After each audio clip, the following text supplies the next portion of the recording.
Hey guys, Mike here. So today I'm here to talk to you about Bad Boys for Life. In this review I'll be going over a brief summary of the plot, my quick thoughts about the film and whether or not you guys should go and see it. So I'm going to try and keep this review spoiler free. However, if you don't know anything about the film and you want to go completely blind, then it's just come back to this video once you've seen the film. So with that, let's get started, shall we?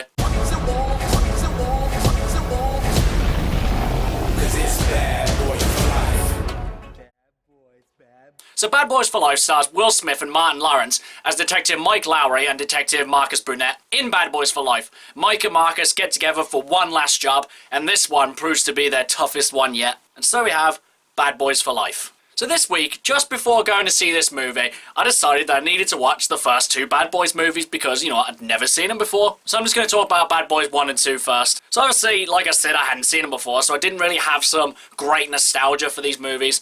I watched them, and I thought, these are actually pretty good movies. The action and the story are pretty decent for the time, but the things that really hold these movies together is the relationship between Will Smith and Martin Lawrence. These two have such great chemistry together, and they're definitely the highlights of these movies. Though I do have to admit, guys, I wasn't exactly looking forward to seeing this movie. I thought it was just going to be another run-of-the-mill buddy cop movie that you were just going to forget about in the next week or so. But I have to say, honestly, this could not be further from the truth. First of all, Will Smith and Martin Lawrence are again really good in this. They have absolutely brilliant chemistry, and they're definitely the driving force of this whole movie and the franchise itself. Their characters have their ups and downs, but you don't doubt for a second that these two respect and love each other so much. As well, I did quite like the supporting cast in this as well. They're not exactly the most layered or three-dimensional of characters, but they are definitely interesting enough and they do hold your attention and add quite a lot to this movie as well. And like I've said, I wasn't exactly the biggest fan of the first two movies because their stories felt pretty much exactly the same as each other. The two of them get together to bust the drug lord and that's pretty much the story. Whereas this one I felt was the most personal out of all of them. The characters really have a lot on the line, more so than just the safety of the city.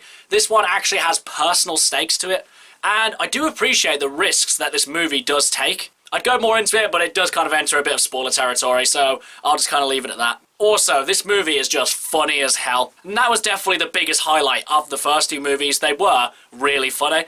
And I think this one definitely does nail the humour. The movie knows just what humour to add to any given situation, though at times it can be a bit invasive to the story, but it doesn't take you completely out of the story, and in any case it is still really funny. Though, I did think that the weakest part of this movie was going to be its action, even though the whole selling point of this is mainly that it is an action movie. But again, that could not be further from the truth. I was expecting a lot of lame, shaky cam action that you could not see what was going on, and it was just going to be the most boring part of the movie. There is some really good, well-coordinated action in this movie. You can see every single thing that's going on, every punch, kick, bullet, and a lot of it is very creative as well, and they do use a lot of interesting camera angles and visual techniques that make the action scenes a lot more interesting. But the action in the franchise as a whole can get a bit goofy sometimes, pretty much to the point where it just becomes completely unrealistic. And while some of that goofy action is in this movie, it's definitely toned down a bit from the other two movies. Overall, guys, this movie was really good. I just can't undersell it. Will Smith and Martin Lawrence are really good in this together and they have such great chemistry. The story's interesting, it has personal stakes, it's funny, it's action-packed, and we all know that some franchises come and go, and some of them we wish would just stay dead, and some franchises they try and revive and they absolutely just kill them.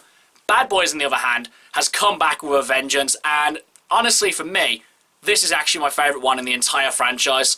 I know a lot of people have a lot of nostalgic attachment to these movies, but this one for me, I think is the one that really, I just love the most. And as well, I think it's the one that just added the most significant story elements to the franchise and really pushed it to even more interesting heights. But do I think they should make another Bad Boys movie? Probably not, but if it sounds interesting, or even if it doesn't sound interesting, I'll still probably go see it anyway.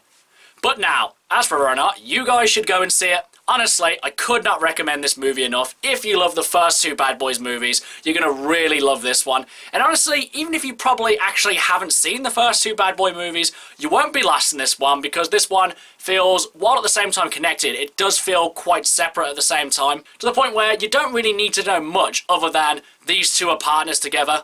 That's pretty much all you really need to know to go into this one. And I would definitely recommend that you should go to the cinema to see this one because pretty much everything in this movie is enhanced by being on the big screen. Okay guys, that's my review of Bad Boys for Life. If you've seen it, what did you think about it? And what's your favourite Bad Boys movie? Is it the older ones? Is it this new one? In any case, let me know in the comments below. And until next time, I've been Michael. See ya!